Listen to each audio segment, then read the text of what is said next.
This episode is brought to you by LinkedIn. Psst, healthcare pros, word's out, and it's too good to keep quiet. Look, LinkedIn is revolutionizing job hunting, making it possible to search by specialty, shift preference, and salary. Endless scrolling is out. Whether it's a mental health therapist or dental hygienist, finding the perfect role is faster and easier than ever. Head to linkedin.com/healthcare and start your search today. Welcome to People Tech, the podcast of the HCM Technology Report. I'm Mark Pfeffer.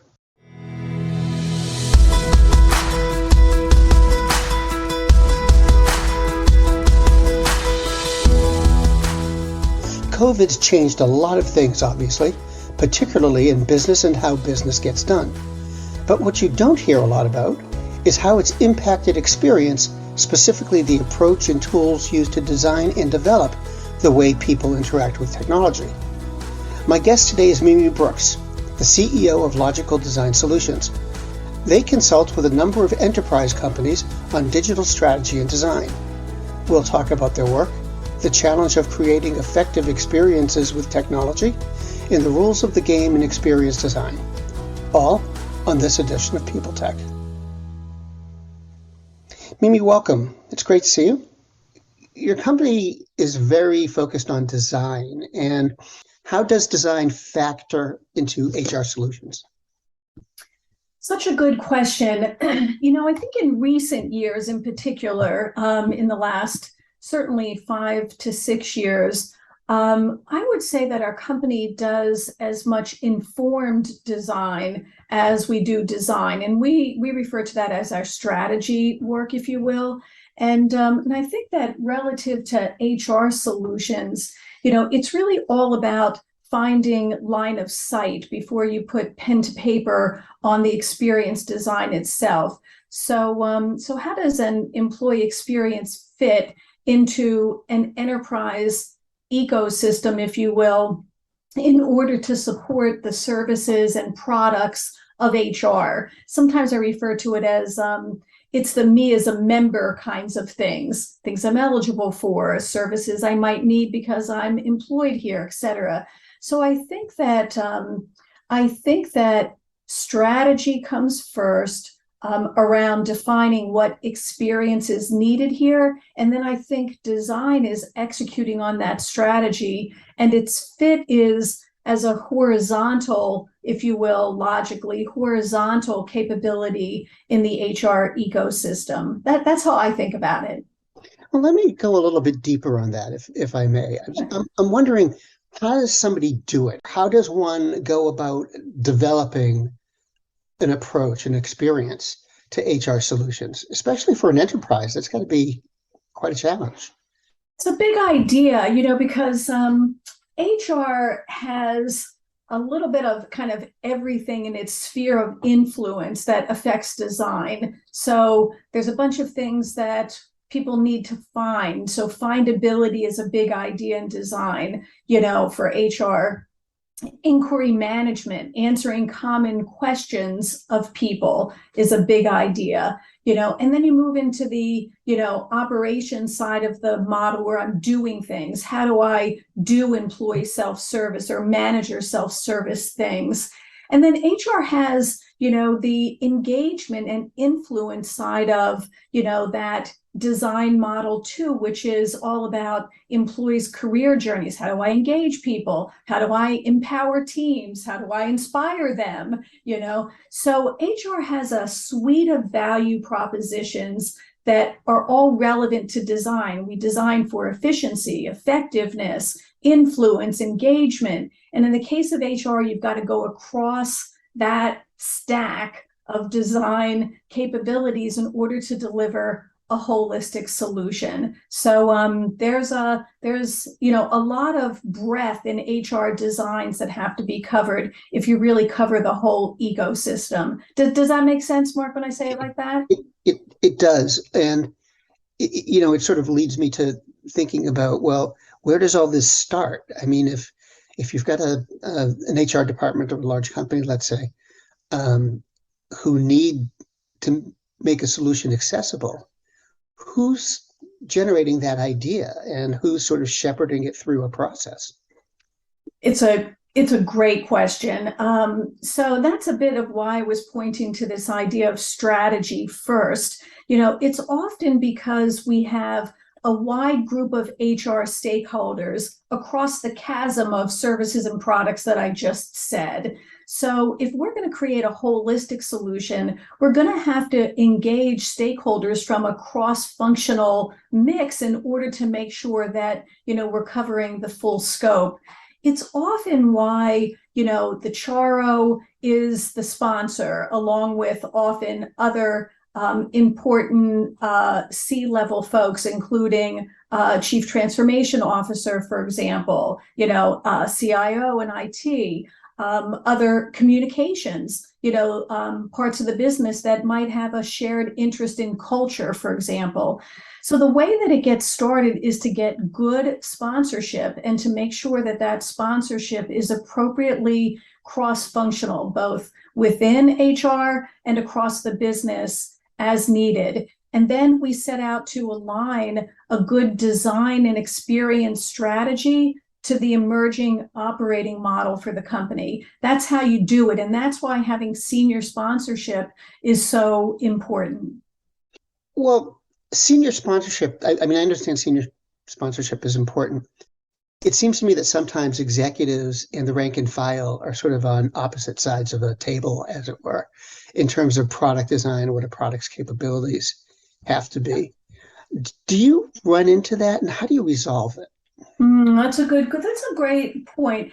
I think it's important that we ask the right questions to the right stakeholders. I really do. I don't think we should ask executives, how should we design the experience? I don't think that's a good question to ask them. I think a good question to ask them is, as we lean forward into the organization of the future, the organization of tomorrow that we're all trying to build, what are the important capabilities we need to build within the organization? What are the important things we need the organization to be competent in? I think those are senior questions so that we get line of sight right. And that's how I think we use sponsors and executives, and also to ensure that we've got agreement from the top that we're not going to do this in silos. Because if you come in to midpoint as the starting point, you've got a lot of silos in the enterprise and certainly in HR. So we don't want to design in a silo. So we need senior sponsorship to ask the right questions to, and then we need the working team, the product team, to help with the design realization itself. So I think that this idea of ask the right question to the right stakeholder is really important. Okay. Now, you're building digital experiences, basically. And this will sound funny, but how important is the technology? And I'm thinking in terms of when you build something, it's going to sit on something. And do you really care all that much about the platform it's sitting on? Yeah, that's a great question. I would say that initially, when we're trying to get this line of sight that I was talking about, what must the experience be at this company, in order to create the enablement in the organization that's needed? Those questions can be asked, with a bit of a blind eye to the exact technology ecosystem that will ultimately implement it in. So the early lines of sight questions are not as important. Once we start getting a bead on what this company's experience needs to be, what does the business need, what do people need, kind of the two vantage points that have to converge in terms of the experience, then we ask the question, how can we create that new value, that value on the ecosystem that they have today and those capabilities they plan on bringing in the future? And then it becomes quite important that we end up with a rational design. So I would say at some point it's critical that we've got the design rational to the technology capabilities and to important ideas like sustainability and governance in the future, so that we don't, dangle our clients over the ledge on things like sustainability practices that they may or may not, be able to handle in the long term. So critical at like the the front of the design process, less critical in the strategy process when we're trying to get the line of sight. Okay. Now, have you heard Josh Berson's talk about the experience layer? I have, yeah. So how does that align with what you're doing? I mean, it seems to me that a lot of your work would be in that spot, basically. Yeah, I think that's right. So the experience layer, the experience platform, the experience design framework, to me, those are all, kind of the same thing. It's really trying to articulate, this idea of a horizontal in a world of products, platforms, and verticals, right? How do we go across that environment, create a personalized, relevant, seamless experience while leveraging all of the technology capabilities that we have in place. And, we don't tend to dictate that, Mark. Like, we don't tend to recommend product or bring in strategic technology. Our clients share those plans with us. And our job is to figure out how we make the experience work optimally there. So how do you measure success in something like this? I mean, experience is kind of a squishy topic. So when you've built a solution, how do you know that it's doing what it's supposed to do? It's like, I think, one of the hardest things to do. And yet I think that what should be measured is what strategy suggested was needed, right, Mark? Like, the strategy effort said, we must enable teams like this. We must make sure individuals can do these kinds of things. We must make sure the enterprise and its knowledge is discoverable in scenarios like this. And what we should be measuring is whether or not we're moving the needle on those capabilities that we set out to do.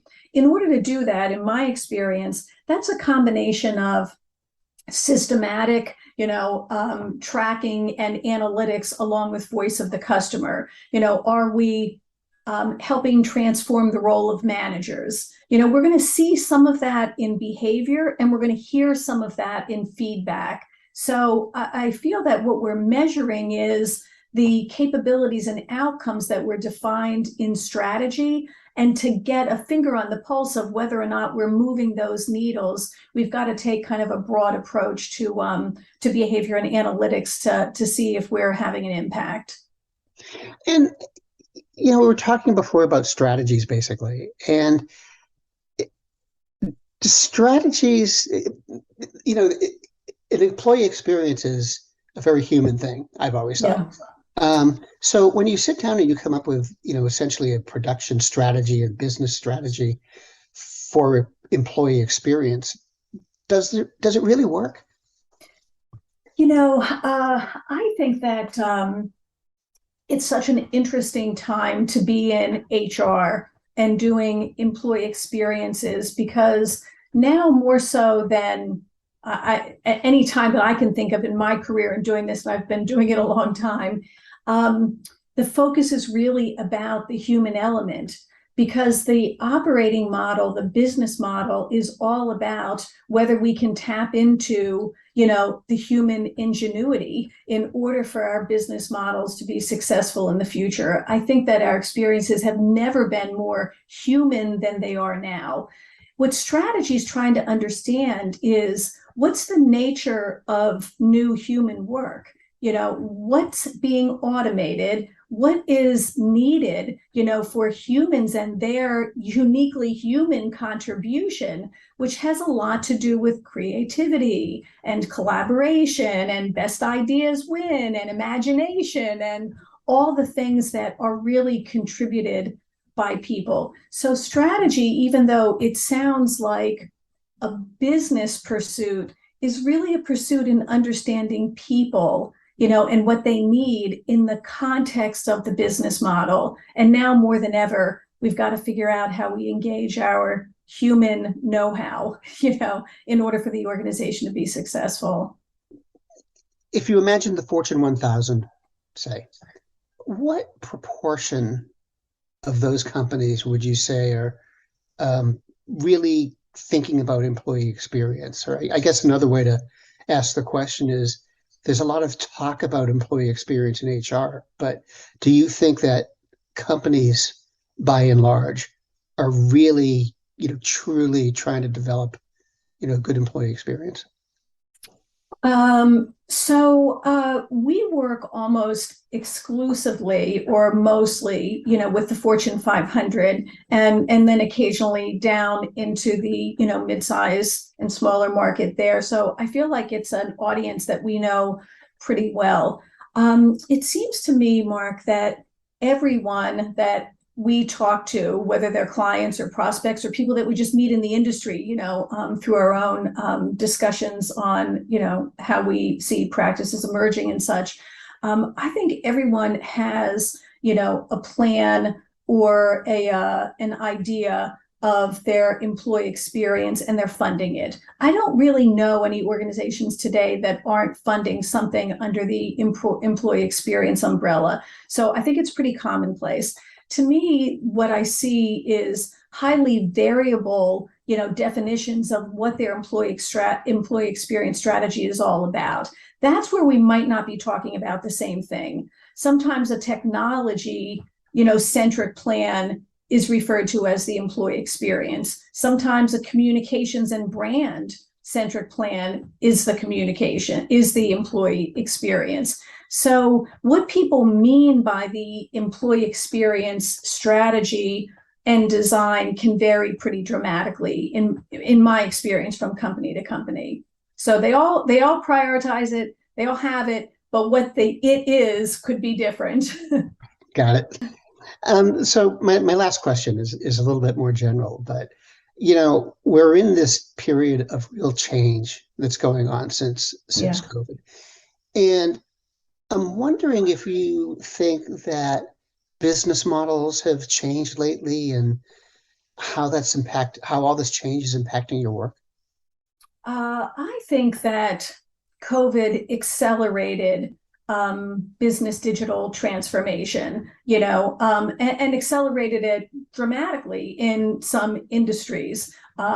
We have clients that never had anyone that were remote workers prior to COVID, and now they have a significant percentage of workers that are at least hybrid. So I think COVID was an accelerator to business digital transformation that started right around 2010 and was largely being experienced by digital natives and people who were disrupting, and early adopters in certain vertical markets in particular that became digital, before other organizations. And I think COVID accelerated that, and it became very widespread in terms of the industries that realized that they were going to have to become digitally competent organizations. So I think that COVID was an accelerator.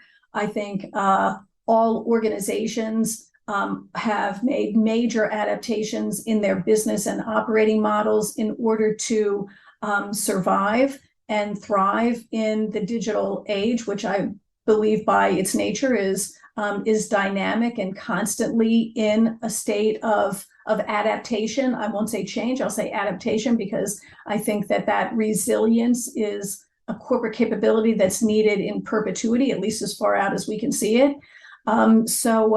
So I think if companies haven't changed their business and operating model, that'd be a pretty scary idea. Well, thank you very much for stopping by and talking with me today. It's been great to talk. Thank you so much. Great questions, Mark. I really enjoyed it.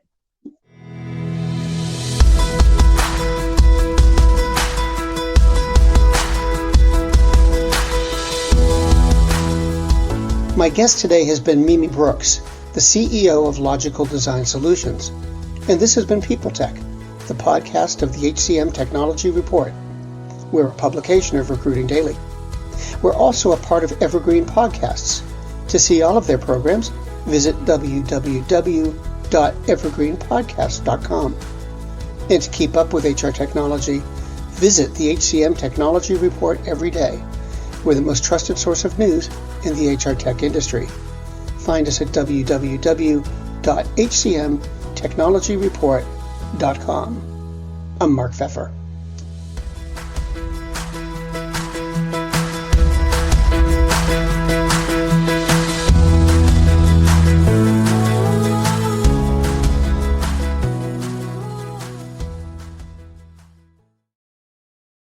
Do you love news about LinkedIn, Indeed, Google, and just about every other recruitment tech company out there? Hell yeah. I'm Chad. I'm Cheese. We're the Chad and Cheese Podcast. All the latest recruiting news and insights are on our show. Dripping in snark and attitude. Subscribe today wherever you listen to your podcasts. We out. Faith in the news media has been challenged, making it even harder to get stories told. The Friday Reporter podcast was created to help audiences better understand the media by hosting journalists who will answer the questions to which we need answers. Join me every Friday to hear more. This episode is brought to you by LifeLock. It's Cybersecurity Awareness Month, and LifeLock has tips to protect your identity. Use strong passwords, set up multi-factor authentication, report phishing, and update the software on your devices. And for comprehensive identity protection, let LifeLock alert you to suspicious uses of your personal information. LifeLock also fixes identity theft, guaranteed or your money back. Stay smart, safe, and protected with a 30-day free trial at LifeLock.com/podcast. Terms apply.